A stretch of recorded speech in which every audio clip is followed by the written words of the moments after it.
Special setting क्या कर सकते हैं, ये हमारी अपनी चॉइस है। हम कंटेनर को फोर्स कर सकते हैं कि आपने एक टाइम में कितने कंटेनर्स के कितने बीन इंस्टेंसेस को आपने एक्टिव रखना है। तो अभी कंटेनर की मर्जी है वो 2 रखे, वो 1 रखे, ये वेंडर स्पेसिफिक सेटिंग होती है, ठीक है? ये कोई हार्ड एंड फास्ट रूल नहीं है कि आपने इसी को फॉलो करना है, ठीक हो गया? पर अब हम आज के प्रोग्राम में 3 बीन्स बनाएँगे और देखेंगे किस किस तरह के जो कंटेनर जो है वो इंस्टेंसेस को पैसिवेज करता है। क्या कर दिया प्रीवियस लेक्चर में हमने क्या किया था, बीन को डिप्लॉय किया था। अब हम क्या करने लगे हैं, कुछ जावा कोड लिखने लगे हैं ताकि हम अपनी बीन को टेस्ट कर सकें। अब क्लाइंट होगा ना वो ये वाले स्टेप जो है ना वो परफॉर्म करेगा। वो इसको परफॉर्म करने के लिए जो उसका स्टार्ट होगा ना हम इनिशियल कॉन्टेक्स्ट से करेंगे। ठीक हो गया? ये आप ये समझ लें कि इनिशियलाइज करता है। We locate the home object using JNDI। फिर हम होम ऑब्जेक्ट को देखेंगे। We use the home object to create 3 different count AGB object। हमने क्या देखा था कि हम होम ऑब्जेक्ट बनाते हैं और जो होम ऑब्जेक्ट होता है फिर वो एजीबी ऑब्जेक्ट बनाता है। इसमें हम 3 काउंट एजीबी ऑब्जेक्ट्स बनाएंगे। जब 3 डिफरेंट काउंट एजीबी ऑब्जेक्ट्स बनेंगे तो उसके लिए 3 डिफरेंट क्लाइंट्स होंगे। बिस्मिल्लाहिर्रहमानिर्रहीम, अस्सलाम वालेकुम। कैसे हैं आप सब? उम्मीद करती हूँ कि आप सब खैरियत से होंगे। जैसा कि आप सब जानते हैं कि हमने स्टार्ट किया हुआ है EAD लेक्चर्स की एक प्लेलिस्ट और आज हमारा है लेक्चर नंबर 24। आज के टॉपिक में हम पढ़ेंगे the count bin proprietor descriptor and AJB jar file. अब क्या होता है कि हमारे कंपोनेंट को कंप्लीट करने के लिए हमारे एप्लीकेशन सर्वर को हमारे कंटेनर को कुछ प्रोप्रिएटरी फाइल्स चाहिए होती हैं और जब वो फाइल्स हम तैयार कर लेते हैं उसके बाद हम उसे पैकेज करते हैं किस में, एजेबी जार फाइल में, ठीक है? हम क्या करते हैं कि एट अ टाइम हमारी सिर्फ 2 बिन जो है ना वो एक्टिवेट रह सकती हैं और जब तीसरी बिन पैसिवेट होगी ना, जब क्योंकि हम 3 बना रहे हैं एट अ टाइम 2 एक्टिवेट होगी तो एक क्या होगी पैसिवेट स्टेट में, तो उसको हम क्या करवा देंगे, मैसेज शो करवा देंगे ये वाली बीन जो है वो पैसिवेट स्टेट। हर एजीबी ऑब्जेक्ट में हम एक काउंट फंक्शन जो हमने प्रीवियस लेक्चर में बनाया था जो इंक्रीमेंट करता था 1 का, उसको हम कॉल करेंगे। दिस फोर्स जब हमने पैसिवेट से हम एक्टिवेट स्टेट में आते हैं, जब हमारी थर्ड बीन जो है वो पैसिवेट स्टेट में चली गई और वो उसने काम करना है एक्टिवेट स्टेट में आगे, तो फिर हम उसे एक्टिवेट का मैसेज शो करवाएंगे और जब ये तमाम काम हो जाएंगे तो फिर हम एजीबी ऑब्जेक्ट्स को रिमूव कर देंगे, ठीक है? कोड देख लें, इस कोड को आपने ज़रा गौर से समझना है। सबसे पहले हम क्या यूज़ कर रहे हैं, पैकेज एग्जाम्पल, उसके बाद हम यूज़ कर रहे हैं जावा ax.egb लाइब्रेरी और स्टैटिक यूज़ कर रहे हैं, मतलब जितनी भी इसमें फाइल्स हैं वो तमाम इंपोर्ट हो जाएंगे। फिर हम यूज़ कर रहे हैं इंपोर्ट जावा ax.नेमिंग स्टैटिक। अब जितने भी नेमिंग सर्विस में फाइल्स होंगी वो सारी की सारी इंपोर्ट हो जाएंगे। अब import Java dot यूटिल dot properties हमें जो है ना मेथड प्रोवाइड करती है। कौन सा मेथड? जिससे हम प्रॉपर्टीज फाइल से डाटा गेट भी कर सकते हैं और प्रॉपर्टीज फाइल में डाटा को सेट भी कर सकते हैं। इसके अलावा ये अगर हमने सिस्टम की कोई प्रॉपर्टीज को एक्सेस करना है तो ये हमें वो भी प्रोवाइड करती है। और ये जो प्रॉपर्टी क्लास है बेसिकली सब क्लास है हैश टेबल की, ठीक हो गया? चलें जी अब स्टार्ट करते हैं।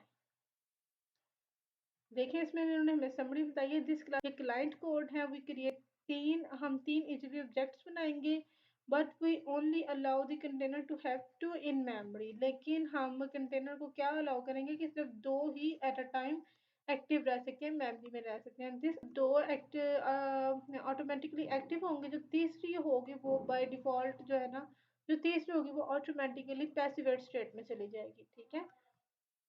तब हम क्या बना रहे हैं, पब्लिक क्लास काउंट क्लाइंट, ये हमारा क्लास का नेम होगा।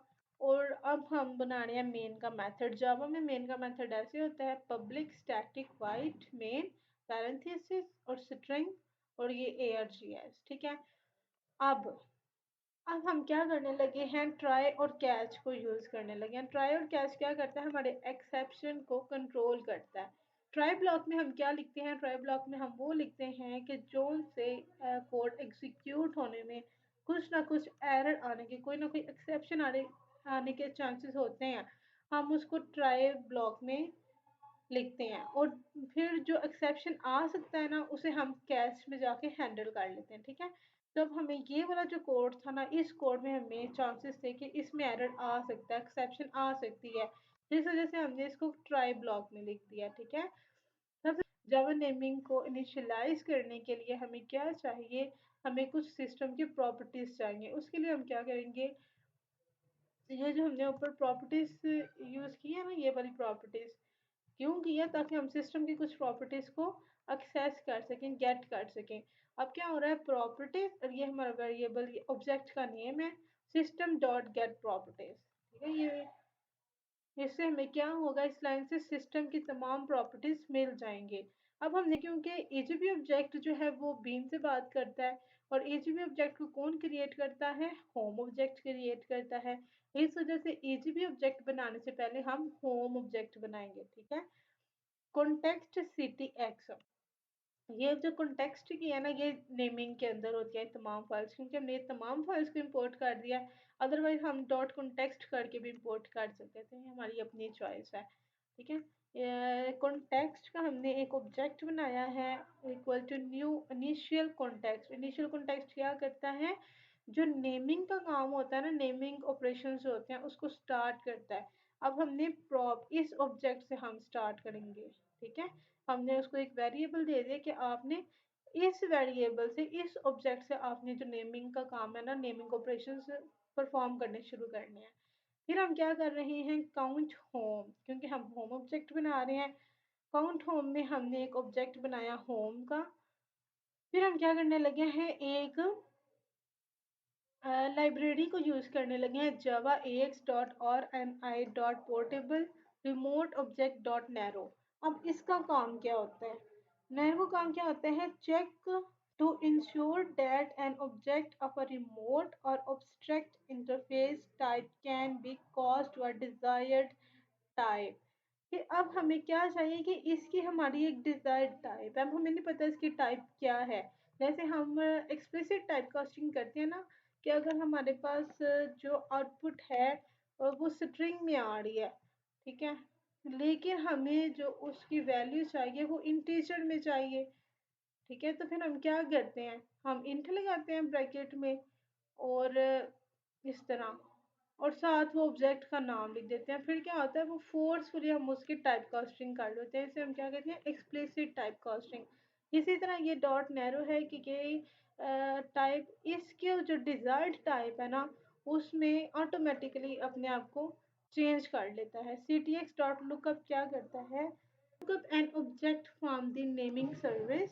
अगर हमने नेमिंग सर्विस से नेम लेना है, हम पास कर देंगे उस ऑब्जेक्ट का नेम जो हम रिट्रीव करना चाह रहे हैं। ठीक है, और कॉमा लगा के हम काउंट होम डॉट क्लास लिखेंगे। ठीक है, जस्ट पोज कर लें, आपको डॉट नैरो की एग्जांपल लेके बता देती हूँ कि आप ये समझ लें कि छोटी ब्रैकेट के अंदर जो आ रहा है ना, इसकी जो रिटर्न टाइप है ना, समझ लें आप इंटीजर है।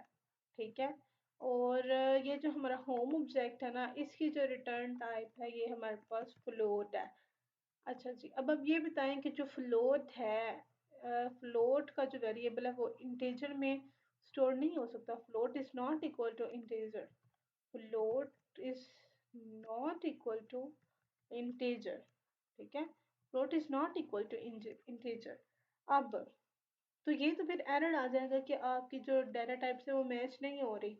तो फिर क्या होगा, ये इस वजह से हमने ये नैरो का यूज किया क्लास। नैरो क्या करेगा, नैरो फंक्शन कि अगर अपने आप को ना ऑटोमेटिकली जो हमें डिजायर्ड टाइप है ना उसमें कन्वर्ट कर देगा। अब होम ऑब्जेक्ट बन गया। अब हमने होम ऑब्जेक्ट की हेल्प से किसको बनाना है, एजीबी ऑब्जेक्ट को। सबसे पहले हमने यहाँ पे एक अरे को डिक्लेयर भी किया और साथ ही उसे इनिशियलाइज भी कर दिया है। हमने 3 लिया क्योंकि हमने 3 काउंट ऑब्जेक्ट बनाने हैं। साथ हमने एक इंटीजर टाइप का एक वेरिएबल ले लिया है, काउंट वॉल। यहाँ पे हम क्या करना है, सबसे पहले हमने system dot out dot println में इंस्टेंशिएटिंग बीन्स, ये हमें स्क्रीन पे शो हो जाएगा, इंस्टेंशिएटिंग बीन्स। फिर हमने फॉर लूप लगाई है, फॉर में हमने क्या लिया है, I equal to 0, I less than equal to 3, I plus plus. ये लूप हमारी 3 टाइम चलेगी। ठीक है, ने क्या किया है, काउंट आई, काउंट आई में हमारे पास क्या होगा, 0। अब हमने होम का जो पीछे हमने ऑब्जेक्ट बनाया है, home dot create count wall. अब इससे क्या होगा कि एक केजीबी ऑब्जेक्ट जो है वो क्रिएट हो चुका है। ठीक है, काउंट 0 के ऊपर एक ईजीबी ऑब्जेक्ट जो है क्रिएट हो चुका है। अब count val equal to count I dot count. तो काउंट का फंक्शन हमारे पास क्या करता है, वन का इंक्रीमेंट करता है। तो पहले काउंट आई में हमारे पास क्या पड़ा हुआ था, ज़ीरो। तो अब काउंट आई में हम क्या रखेंगे, पहले काउंट आई में ज़ीरो था, तो अब काउंट आई में हमने इंक्रीमेंट किया, तो अब काउंट वॉल में आ गया one. System dot out dot print screen में क्या शो हो जाएगा, वन। अब स्लीप और थ्रेड, हम हमने क्या किया है, थ्रेड को 500 मिली सेकेंड के लिए स्लीप करवा दिया है। अब ये लूप क्योंकि 3 टाइम्स चल रही है, अब दोबारा आई की वैल्यू में हुआ इंक्रीमेंट। तो आई में पहले ज़ीरो था, अब आई में क्या हो जाएगा, वन। तो अब क्या होगा, काउंट ज़ीरो की जगह काउंट आई वन हो जाएगा। होम डॉट क्रिएट, अब यहाँ पे सेकंड जो इजिबी ऑब्जेक्ट है वो क्रिएट हो जाएगा, दूसरा इजिबी ऑब्जेक्ट क्रिएट हो गया। अब काउंट वाल में क्या होगा कि यहाँ पे काउंट वन, और काउंट वन में क्या इंक्रीमेंट हो जाएगा, वन का।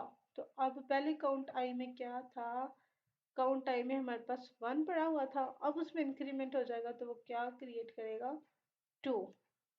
इसके बाद ये स्क्रीन पे शो हो जाएगा। अब थ्रेड डॉट स्लीप, अब दोबारा ऊपर जाएगा, अब आई की वैल्यू क्या हो जाएगी, इंक्रीमेंट होगी, तो ये हो गया टू। और टू लेस देन थ्री है, इस वजह से अब यहाँ पे काउंट आई क्या होगा, टू। होम डॉट क्रिएट, अब यहाँ पे हमारे पास तीसरा ईजीबी ऑब्जेक्ट क्रिएट हो चुका है। काउंट वॉल काउंट आई में हमारे पास क्या पड़ा हुआ है, टू। तो डॉट काउंट, उसमें इंक्रीमेंट कर दो वन का, तो ये हमारे पास इंक्रीमेंट हो गया वन का, तो ये काउंट वॉल की वैल्यू हो गई थ्री। अब हमने क्या किया, यहाँ पे ये स्लीप हो गया, ये काम खत्म हो गया। अब ये हमने तीन इजीबी ऑब्जेक्ट बना लिए। लेट्स, अब हमने क्या करना है, काउंट ऑब्जेक्ट को कॉल करते हैं ताकि हमें पता चले कि हमारा जो ये एक्टिवेट और पैसिवेट काम है वो प्रॉपरली हो रहा है या फिर नहीं। तो अब यहाँ पे हमने एक आउटपुट शो करवाई, system dot out dot print screen पे शो हो गया कॉलिंग काउंट ऑन बेन्स। फिर हमने फॉर लूप लगाई 3 टाइम। अब एंड वन एंड प्रिंट, सबसे पहले यहाँ पे क्या होगा, काउंट वाल में हमारे पास यहाँ पे लगाई है फॉर लूप, आई में हमारे पास क्या पड़ा हुआ है, ज़ीरो पड़ा हुआ है। फिर ज़ीरो लेस देन थ्री, ठीक है। Count val equal to count I dot count zero, count. तो काउंट आई में क्या पड़ा हुआ है, काउंट ज़ीरो है, तो ज़ीरो में इंक्रीमेंट होगा वन का, तो काउंट वॉल में आ जाएगा वन, ये स्क्रीन पे शो हो जाएगा वन। इसके बाद ये स्लीप कर जाएगा हमारे पास 50 सेकेंड्स के लिए, ठीक है। अब दोबारा हमारे पास क्या होगा, काउंट आई की वैल्यू होगी इंक्रीमेंट टू हो जाएगा इसमें। अब काउंट वाल में पहले वन पड़ा हुआ था, और आई में अब क्या हो जाएगा, वन पड़ा होगा। और अब काउंट में काउंट क्या करेगा, काउंट आई में इंक्रीमेंट करेगा, तो ये काउंट वाल में आ जाएगा टू। फिर इसके बाद दोबारा थ्रेड स्लीप होगा, दोबारा ऊपर जाके आई में इंक्रीमेंट होगा, तो हो जाएगा थ्री। और नहीं, आई की वैल्यू हमारे पास वन थी, फिर हो जाएगी two, two less than three होता है। अब दोबारा काउंट वाल में क्या होगा, काउंट आई डॉट काउंट, तो पहले टू पड़ा हुआ है, टू में इंक्रीमेंट होगा, तो यहाँ पे आ जाएगा थ्री। अब three less than three, condition false. अब दोबारा ये लूप से बाहर आ जाएगा, ठीक है। ये हमारा एक्टिवेट और पैसिवेट का काम भी हो गया। डन विद ईजीबी ऑब्जेक्ट, जो हमारा ईजीबी ऑब्जेक्ट के साथ काम था वो हमने कर लिया है। अब हम उसे क्या करेंगे, रिमूव कर देंगे, ठीक है। अब क्योंकि हमारे पास तीन ऑब्जेक्ट थे, तीन ऑब्जेक्ट में हमने क्या किया, काउंट आई में पहले ज़ीरो होगा, डॉट रिमूव, वो रिमूव हो गया, फिर इंक्रीमेंट होगा वन का, और वन भी रिमूव हो गया, इसी तरह टू भी रिमूव हो जाएगा। तमाम ईजीबी ऑब्जेक्ट जो है वो रिमूव हो जाएंगे। अब ये जो ट्राई का काम था वो हमने लिख दिया। अब कैच में हम क्या करेंगे, एक्सेप्शन को हैंडल कर लेंगे। ये हमारे पास ई का ऑब्जेक्ट होता है, तो यहाँ पे कौन सी एक्सेप्शन आ सकती है, प्रिंट स्टैक ट्रेस। तो हमने E dot print stack trace लिख दिया। अगर कोई भी एरर आता है तो फिर ये वाला जो आउटपुट है, इसमें जो एरर होता है, जो एक्सेप्शन होती है, वो स्क्रीन पे शो होकर आ जाएगी, ठीक है। ये देखेंगे जो हमने क्लाइंट साइड पे आउटपुट लिखी है ये, तो ये हमारी क्लाइंट साइड की आउटपुट आ रही है। और सर्वर साइड आउटपुट में क्या है, अब हमने देखना है कि जो काम एक्टिवेट और पैसिवेट का था वो हो भी रहा है या फिर नहीं। If the container log yields the following result, अगर हम कंटेनर का लॉग देखें ना, तो फिर ये काम हो रहे होते हैं। पहले इज भी क्रिएट हुआ, काउंट इज भी क्रिएट, काउंट इज भी क्रिएट। अब क्योंकि हमने क्या रिस्ट्रिक्शन लगाई थी कि सिर्फ एट अ टाइम दो ही जो है ना वो कंटेनर में जा सकते हैं, तो जब हमने तीसरे को किया तो वो ऑटोमेटिकली पैसिवेट स्टेट में चला गया, ठीक है। तो अभी भी हमने इसे काउंट किया तो ये अभी तक पैसिवेट स्टेट में है। अब जब ठीक है, इससे हमें क्या पता चल रहा है कि सिर्फ दो को अलाउ कर रहा है कि वो बीन में रहें, और अगर वो तीसरा काउंट करता है तो ऑटोमेटिकली पैसिवेट स्टेट में चला जाता है। तो इसका मतलब हमें सर्वर साइड से पता चल रहा है कि हमारा एक्टिवेट और पैसिवेट साइड जो है वो भी प्रॉपरली वर्किंग कर रही है।